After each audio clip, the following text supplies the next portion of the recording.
8 বছর ধরে যে মেয়েটা আমার বাসায় কাজ করত সেদিন হঠাৎ বলল সে আর থাকবে না।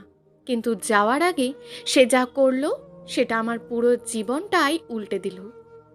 সে আমার হাতে একটা মোটা খাম ধরিয়ে দিল। ভিতরে গুনে দেখি এই 8 বছরে আমি তাকে যত টাকা দিয়েছি সব, 1 টাকাও কম না। আমি অবাক হয়ে তাকিয়েছিলাম। সে নিচু গলায় বলল, আপা, আমি আপনার ঋণ নিয়ে থাকতে চাই না, কিন্তু একটা কথা না বলে গেলে আমার বুকটা পুড়বে। বড় বেডরুমের আলমারির একেবারে ভিতরের দরজাটা, ওটা পেরেক মারা না, ওটা খোলা যায়। আমি কিছু বলার আগেই সে ব্যাগ তুলে চলে গেল। আমি দাঁড়িয়ে রইলাম। কথাটা মাথার ভেতর ঘুরতে লাগলো। আমার সেই আলমারিটা পুরো দেওয়াল জুড়ে বানানো, 6টা দরজা। সবচেয়ে শেষের দরজাটা রাশেদের কাপড়ের জন্য। ওই জায়গাটার পিছনে একটা কাঠের বোর্ড আছে, এটা আমি জানি। 2 বছর আগে একবার নড়াতে গিয়েছিলাম, রাশেদ বলেছিল ওটা নাড়িস না, আলমারিটা ধরে রাখতে পেরেক মারা আছে। তারপর আর হাত দিইনি। কিন্তু আজ আজ কথাটা মনে হতেই বুকের ভিতর কেমন একটা সন্দেহ জন্ম নিল। আমি নিচে বসে ভালো করে দেখলাম, পেরেক তো নেই, বরং একটা ছোট চাপা বোতাম। আমি হাত দিয়ে চাপ দিতেই কাঠটা সরে গেল।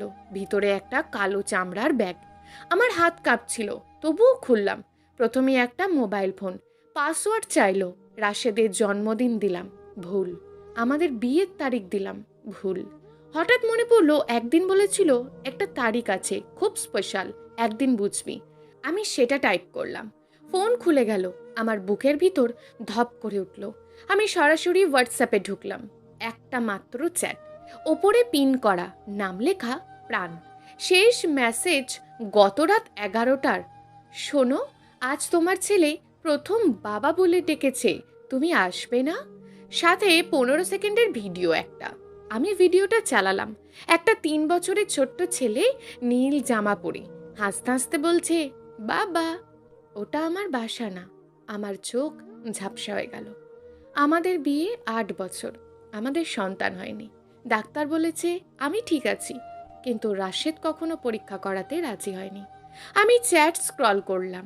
3 বছরের বেশি সময়ের কথা, প্রতিদিন কথা, প্রতিদিন। তুমি আসবে না? আমি অপেক্ষা করছি, ছেলেটার জ্বর। রাশেদের উত্তরগুলো ঠান্ডা, আজ পারবো না, কাল আসবো, ওষুধ খাওয়াও। কখনো কখনো লিখেছে, আর 2 বছর অপেক্ষা করো, সব তোমার নামে করে দেব। আমার হাত ঠান্ডা হয়ে যাচ্ছিল। ব্যাগের ভেতর আরও কিছু কাগজ, একটা ফ্ল্যাটের চুক্তি, একটা অভিজাত এলাকায় 1300 স্কোয়ার ফিট, মালিকের নাম সাবিহা, ব্যাংক স্টেটমেন্ট, প্রতি মাসে 10 তারিখে 50,000 টাকা ট্রান্সফার। 4 বছর ধরে একবারও বাদ যায়নি। একটা ছোট্ট বক্স, ভিতরে সোনার চেন, কার্ডে লেখা, শুভ জন্মদিন সাবিহা। আমার নাম তৃষা। সে কখনো আমাকে এভাবে ডাকে না। সবকিছু আগের মতন রেখে দিলাম। আলমারি বন্ধ করলাম, কাপড় গুছিয়ে দিলাম। তারপর নিচে এসে সোফায় বসে রইলাম। ঘড়িতে 3:17। রাশেদ বলেছে 9টায় আসবে। 8 বছর ধরে সপ্তাহে 4 দিন বাসায় খায় না। আমি ভাবতাম ব্যবসার কাজ। আজ বুঝলাম সে অন্য একটা বাসায় যায়, অন্য একটা জীবনে। রাত 9:30-এ সে এলো, মুখে হাসি। আমি স্বাভাবিক গলায় বললাম, খেয়ে এসেছো? সে বলল, হ্যাঁ, তোমার জন্য মাছ রেখেছি, কাল খেও। ঠিক আছে। সে ওপরে উঠে গেল। আমি নিঃশ্বাস আটকে রইলাম। সে আলমারি খুলল। এক মুহূর্তের জন্য তার হাত সেই বোতামের কাছে গেল। আমার বুক থেমে গেল, কিন্তু সে কিছু বুঝল না। কাপড় রেখে বাথরুমে ঢুকে গান গাইতে লাগলো।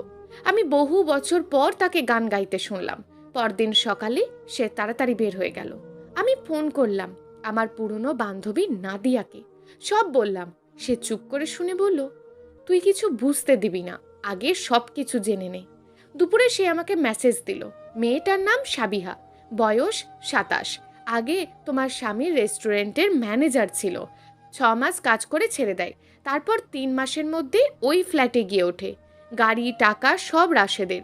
ছেলেটার জন্ম 4 মে। আমার চোখ দিয়ে পানি পড়ছিল, কিন্তু কান্নার চেয়েও বেশি কষ্ট হচ্ছিল অপমানটা। আমি যে মানুষটার পাশে দাঁড়িয়ে তার ব্যবসাটা দাঁড় করালাম, নিজের গহনা বেচে দিলাম, দিন রাত পরিশ্রম করে, সে আমাকে সরিয়ে দিয়ে অন্য জীবন বানিয়েছে। আমি আয়নায় নিজেকে দেখলাম। আমি কি এতটাই অপ্রয়োজনীয় হয়ে গেছি? দুপুর 2টোয় আমি গাড়ি নিয়ে বের হলাম, সোজা সেই এলাকায়। গার্ড আমাকে থামালো না। আমি উঠে গেলাম। 3 নম্বর বিল্ডিং, 2য় তলা, ফ্ল্যাট 201। দরজার সামনে দাঁড়িয়ে আমার হাত কাঁপছিল। ডোরবেল চাপড়াম। ভিতর থেকে ছোট্ট একটা কণ্ঠ, মা, কেউ এসেছে?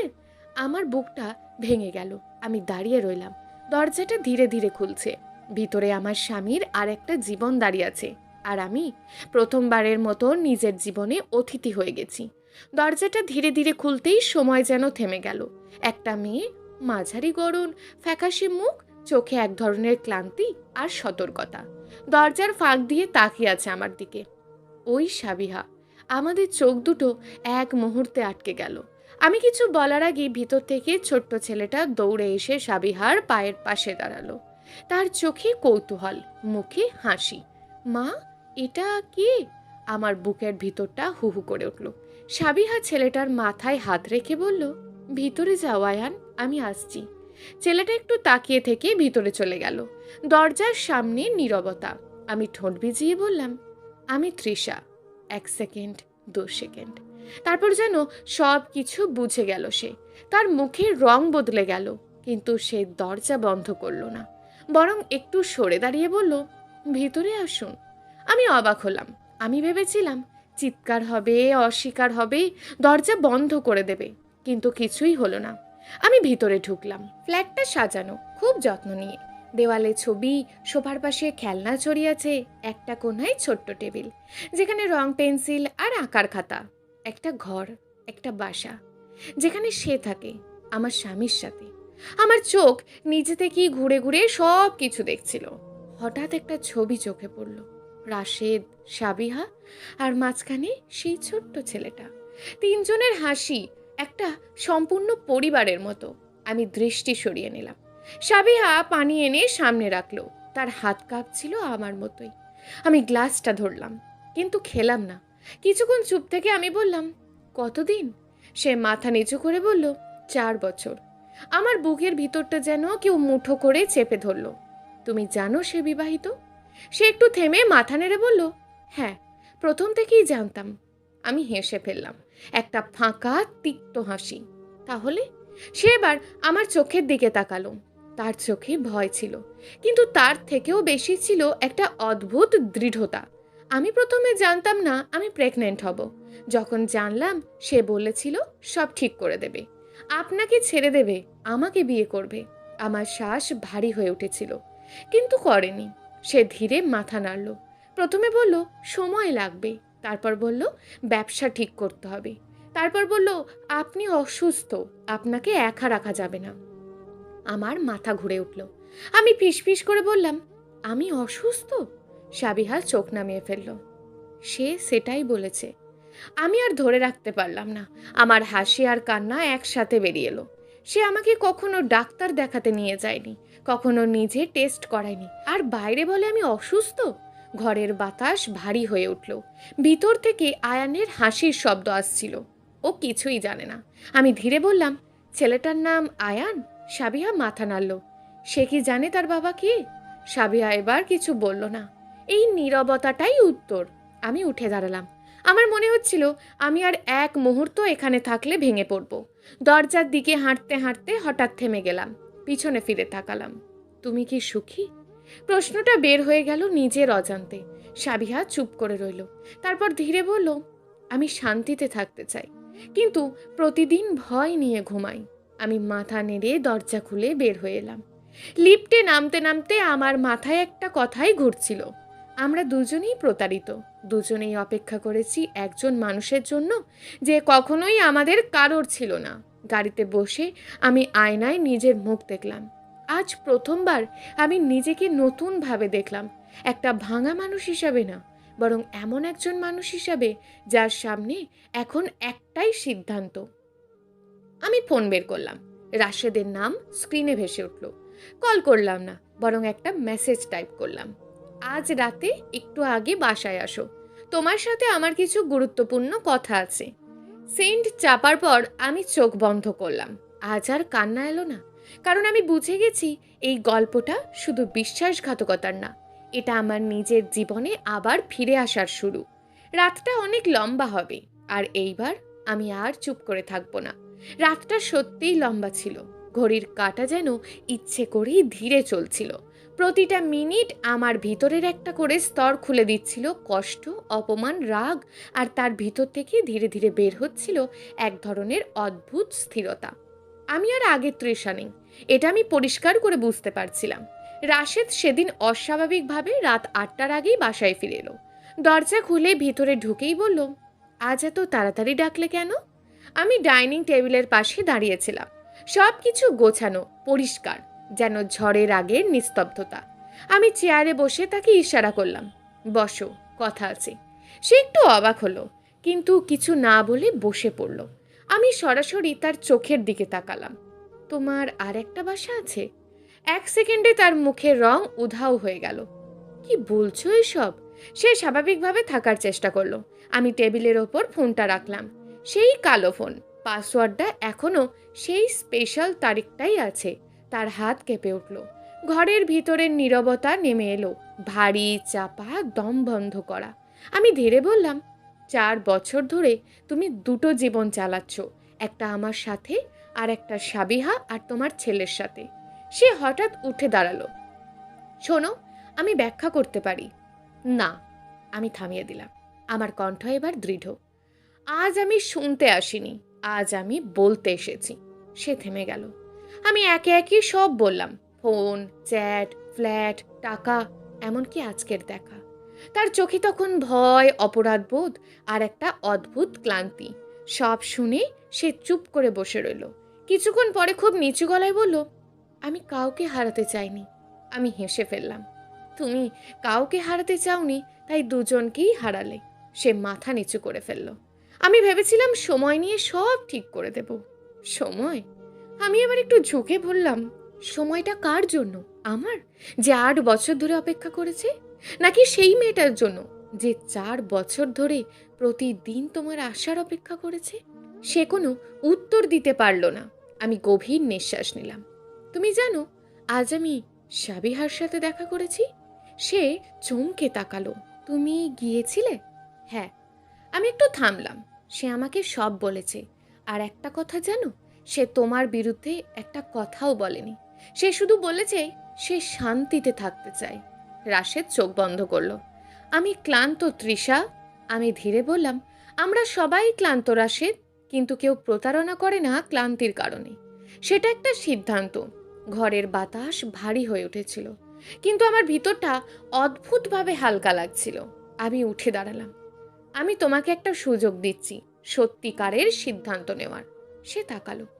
তুমি ঠিক করো তুমি কোন জীবনে থাকবে, কিন্তু মনে রেখো, এইবার তুমি দুটো জীবন একসাথে রাখতে পারবে না। সে কাঁপা গলায় বলল, আর তুমি? আমি শান্তভাবে বললাম, আমি নিজেকে বেছে নিচ্ছি। এই কথাটা বলার পর যেন আমার বুক থেকে একটা বিশাল ভার নেমে গেল।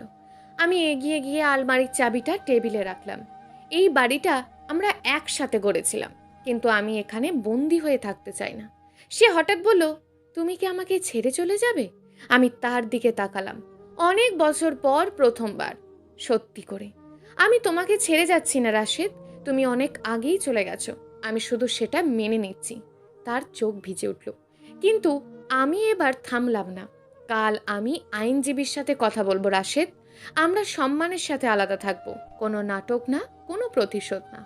সে কিছু বলতে চাইল, কিন্তু শব্দ বের হলো না। আমি দরজার দিকে হাঁটতে শুরু করলাম। হঠাৎ সে বলল, তৃষা। আমি থামলাম, কিন্তু পিছনে তাকালাম না। আমি কি সব ঠিক করতে পারি না?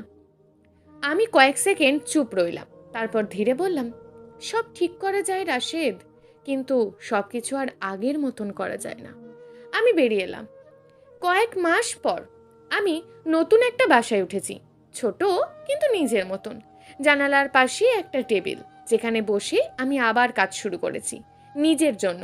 আজকে একটা বিশেষ দিন। আমি একটা ছোট্ট গিফট নিয়ে সেই পরিচিত ফ্ল্যাটের সামনে দাঁড়িয়ে আছি। ডোরবেল চাপলাম। দরজা খুলল সাবিহা। আমাকে দেখে একটু অবাক হলো, তারপর হাসলো, একটা স্বস্তির হাসি। ভিতরে আসুন। ভিতরে ঢুকতেই আয়ান দৌড়ে এলো। মা, কে? সাবিহা বলল, খালা এসেছে। আমি হাঁটু গেড়ে বসে পড়লাম। হাই আয়ান। সে হাসলো। আমি গিফটটা দিলাম। তোমার জন্য। সে আনন্দে লাফিয়ে উঠল। আমি উঠে দাঁড়িয়ে সাবিহার দিকে তাকালাম। কেমন আছো? সে বলল, শান্তিতে আছি, অনেক দিন পর।